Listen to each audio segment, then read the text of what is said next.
Blog Talk Radio. Welcome to Institute for Personal Development, where total consciousness is the new frontier.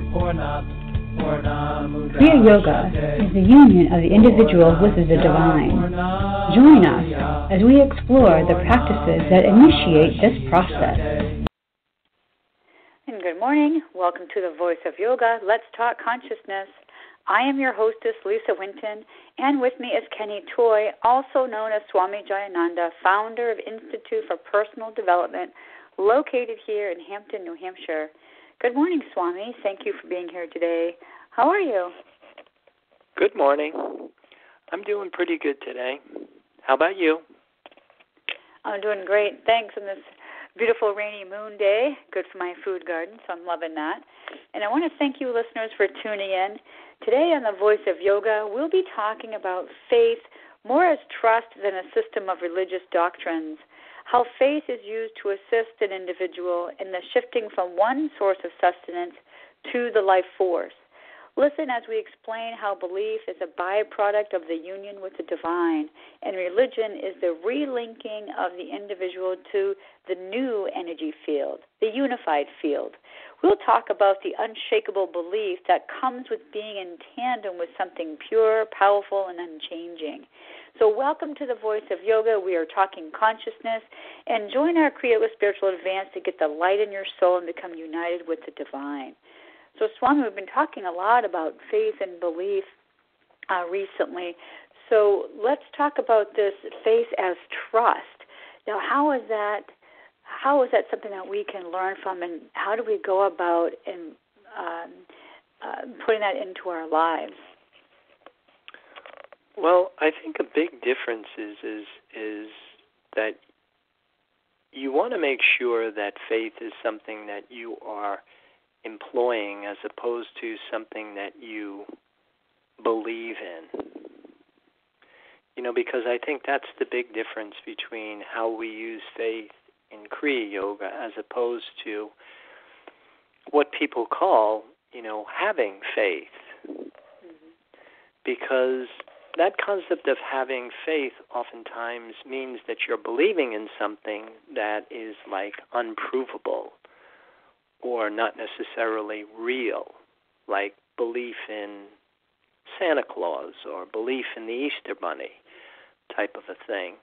And so this is a very different dynamic because we do need a certain leap of faith when you are leaving an energy field that is safe, familiar, comfortable, and known, and you're embarking on the anxiety of entering something that is unknown, especially the concept of the life force, because you're leaving something that's visible and intangible, and you are now trying to connect to something that's invisible and intangible.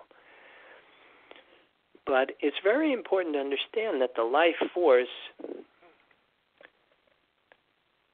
is provable.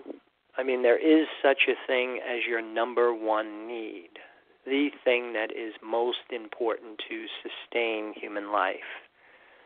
And so the key to the whole concept of religion, this relinking to that energy field, is to have some sort of way of pointing yourself in the right direction. Well, I have a question for you. Every night, we read these daily passages, and they have to do with these stories in the Bible, and a lot of them have to do with faith. And I have a question about the story of Job and his faith. Here was a guy that was afflicted with many upsets in his life. He lost everything, and he was afflicted with all these diseases, and yet, he still had his faith. So was it his faith or his belief that gets him through all these things that happened to him? Yeah, see, I think that's a key thing that we also try and make a distinction. That belief in this model is something that comes with this connection to the life force. that it's not something any longer that is unprovable.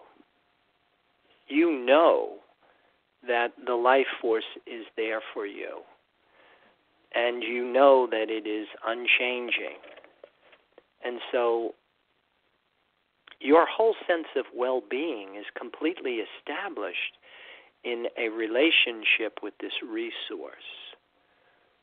So when things do start to change, say, for example, in the physical world, the outside world, or even in your physical body, then the bottom line is that you are not this body.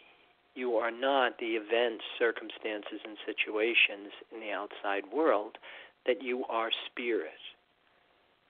That you have now aligned yourself with a part of yourself that is eternal and unchanging. And that will give you an anchor.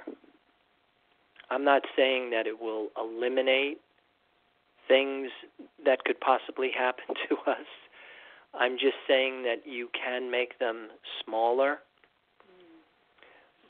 by using this technique, but it won't negate the simple fact that we do have things that happen, and for some unforeseen reason that, say, for example, like Job, who was somebody who had, this very perfect relationship with his divinity, and really didn't understand why he was going through what he was going through, but wasn't happy about it, but by the same token didn't see that anything changed with his relationship with the divine. And isn't that the true test?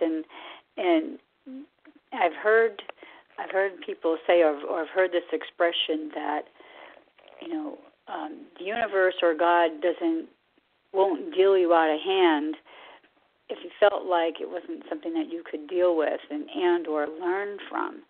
So I've always grown up with that, hearing that kind of a story. So maybe these outside events and circumstances that do happen to us for a reason, because it creates us to grow and maybe even tests our mettle. Yeah, I've always I've always liked that statement, that concept that God will not give you more than you can handle. And yet, we look around and there are institutions that are filled with those that really can't handle what it is that they're being given. And again, these are things that we either accept or we challenge. And so as far as how things are manifesting, I really like using the Kriya Yoga model, that there are no accidents, that anything that's happening in your life is a direct result of some previous action or reaction to something that we ourselves actually did. So for every action, there is an equal and an opposite reaction. And so that's the law of karma. What we're putting out is what we're getting back. And sometimes you just don't know when you're going to get back something that maybe you need to learn something from. Would that be a situation where we don't really understand that the situation and circumstance that happens to us, we don't really know in our limited way of looking at things if situations are good or they're bad. We might think of something happening to us as being bad, but we're not looking down on top of ourselves, and we can't really see the whole picture as a general rule. So something that we may term as being bad could actually be something that is good. And I guess that is the tricky part right there, is trying to determine what's going on with me. Is this a good thing or is this a bad thing? Yeah, the whole thing of labeling good and bad, right and wrong. I kind of like the Stoics, that they were indifferent to good or bad, that it just was. And I kind of agree with you that it's really hard to determine, is this good karma or is it bad karma? In teaching Theory 1, a lot of times I would always talk about someone who perhaps is born blind, crippled, or crazy, and really can't distinguish whether that's good karma or bad karma. Especially when, we look at the hardship of some of the well-to-do people, some of these, so-called beautiful people, these perfect physical specimens that are really struggling with, real-life circumstances and situations. So again, I don't know if good or bad is really the way of categorizing it. It's if it isn't conscious, it's unconscious or karmic, is the way that I look at it. I think that's probably even a healthier way to even look at a circumstance or situation. Not that something is good or bad, but just trying to distance yourself from what you say, labeling it, and look at it as this is just, what it is, and to have this kind of indifferent approach to something. And then I think if we come from that kind of a platform, then we can turn our efforts and concentrate on, learning from the experience or doing what we have to do to kind of get through whatever is going on. Yeah, I would say I would agree with that. But I also think that the whole concept of faith in Kriya Yoga isn't what we believe in. It's what we use to get from what is known to what is unknown. So having this certain leap of faith so that we can make this connection, so that we can understand this thing of religion, this relinking to a different source of sustenance, as opposed to, believing in some sort of doctrine, trying to believe in something that happened thousands of years ago that can't be proved, kind of a thing. Because one of the things I notice is that belief without proof can become fanaticism. And the whole thing of Kriya Yoga is really about growing psychologically, physiologically, and spiritually, and becoming more intelligent is a platform where your psychological organs are more operative. So you have a tendency to work with things that are more factual. I'm glad you used that expression, leap of faith, because I was going to bring that up as well. You see situations in movies, in books, and so forth, and all the time this one person's giving this advice. Well, you have to have this leap of faith, and if you think about that whole phrase, a leap of faith, it's kind of like jumping off of a cliff, because people don't understand what it's like to be able to believe in something. And that could be scary, I think, for some people to have this belief that XYZ is going to happen or not happen. Yeah, and also I think when you really cross-examine it, the whole intention of religion was to separate from one source of sustenance and reconnect to a different one. And that's where that concept of the leap of faith, I think, plays out much more experientially, because you're leaving what's safe, familiar, comfortable, and known, and you are now kind of putting all your trust in this other source of sustenance. And that's one of the reasons why I really kind of like Kriya Yoga, because it makes that transition relatively seamless, that you're not just you're not just grabbing straws. All what you're doing is you're going from using something like food to validate yourself to using something that's more important, like air or prana. And so it does kind of have a handle to it. Okay, we're going to hold that thought for a moment to pause to listen to hear a word from our sponsors. So we will be back with you shortly.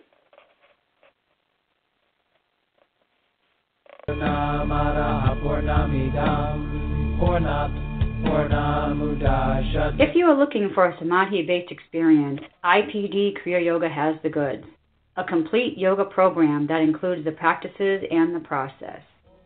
Starting with the separation from mother, including the labors and tasks of the hero and the return as a whole person. Practice makes perfect only when practice is whole. Kriya Yoga is a path of action, knowledge, and devotion. Samadhi, or total consciousness, is experienced by knowing and doing with devotion. Call or click now and get started. 603-929-0303 or www.ipdtransform.com. Namaste.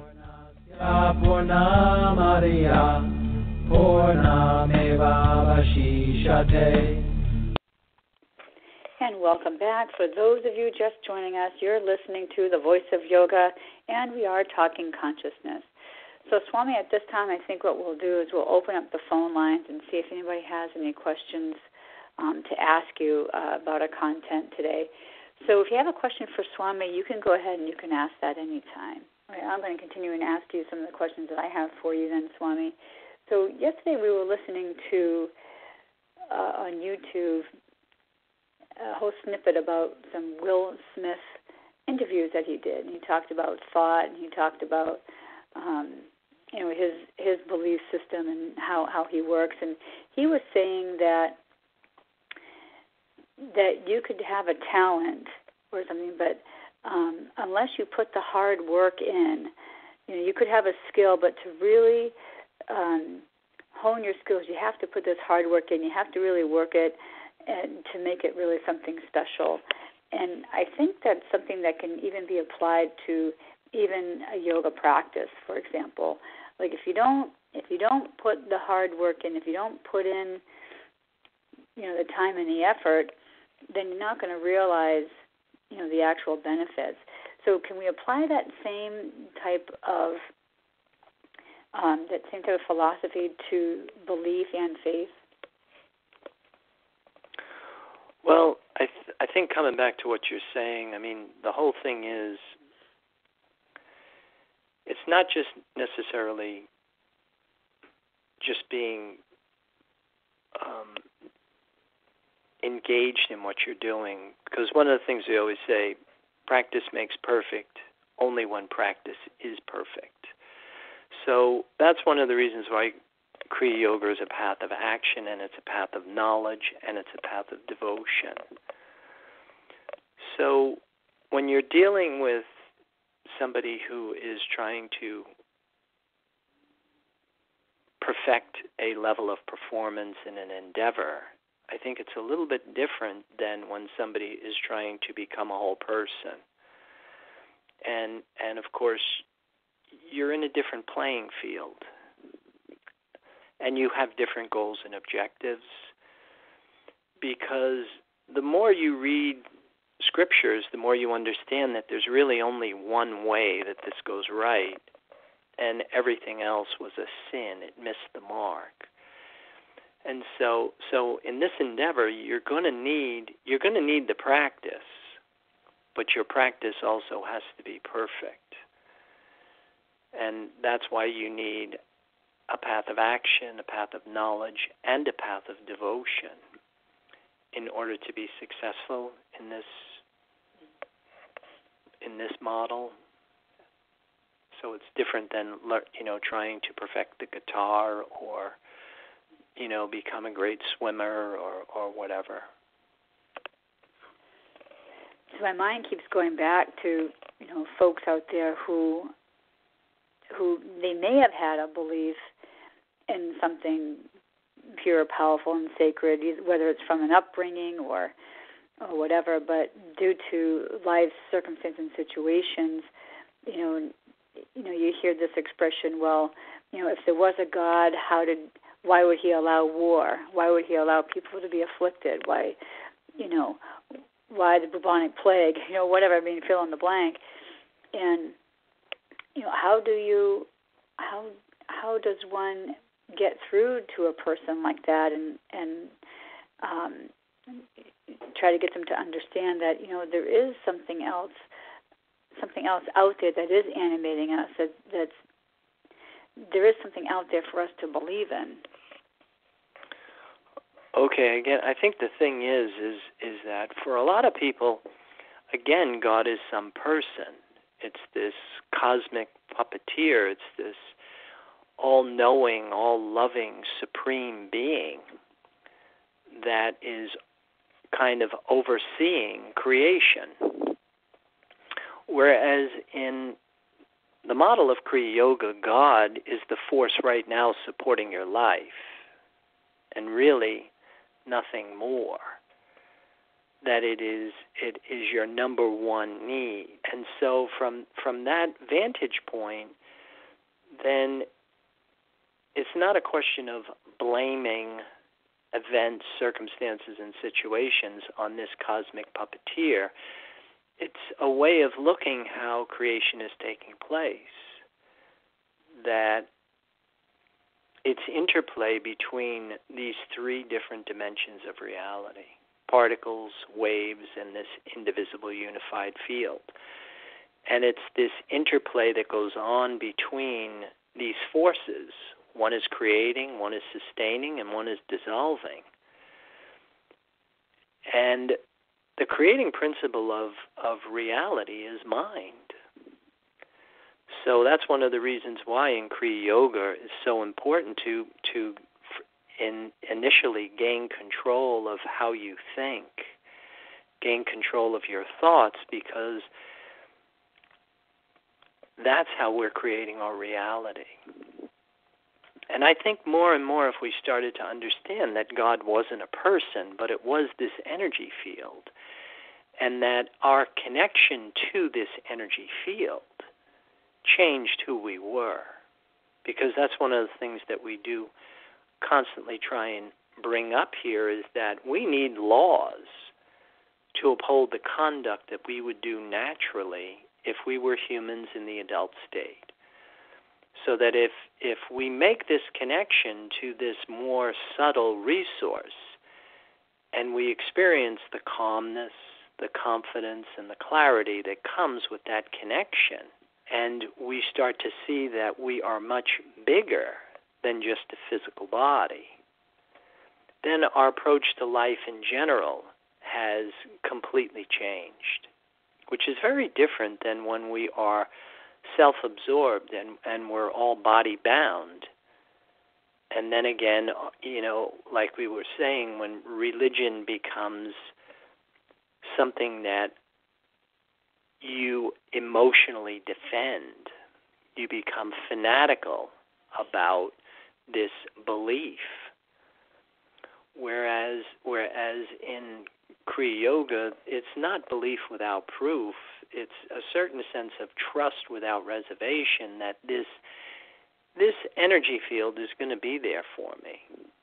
And then when you literally rebirth your body in it and change these neurological pathways, you change the reward circuits in your brain so that now you're using what you really do need to produce this feeling in your body that you're happy, you're special, that you're good enough, then you don't succumb to a lot of the things that happen to those that are disconnected from that, like the nature of greed.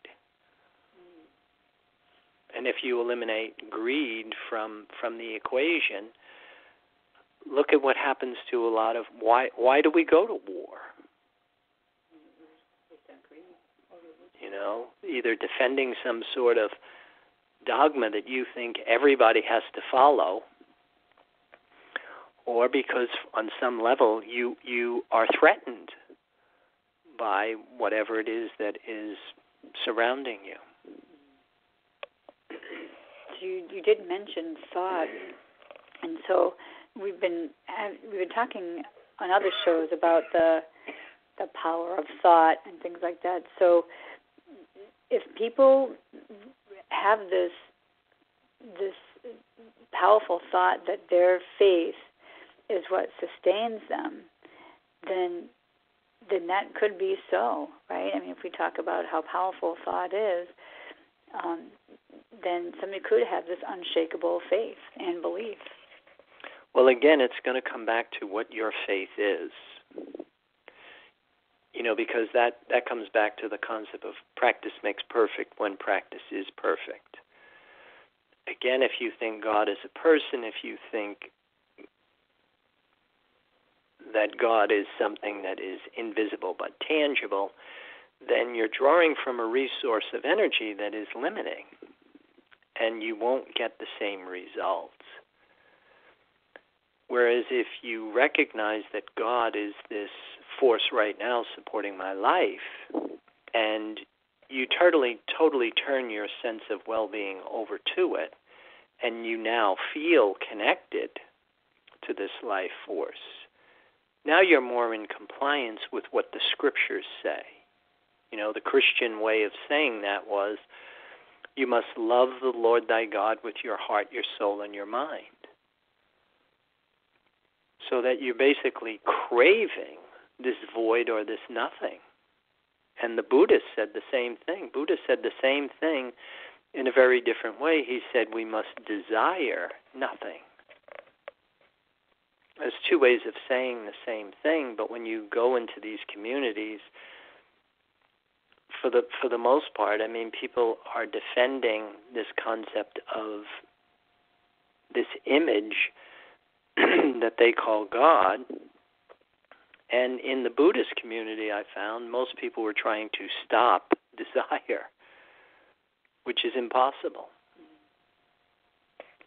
You had said in classes before, and you've said this on the radio show too, that the concept of preying on prana, and not just pray as in P-R-A-Y, but P-R-E-Y, so prey on prana.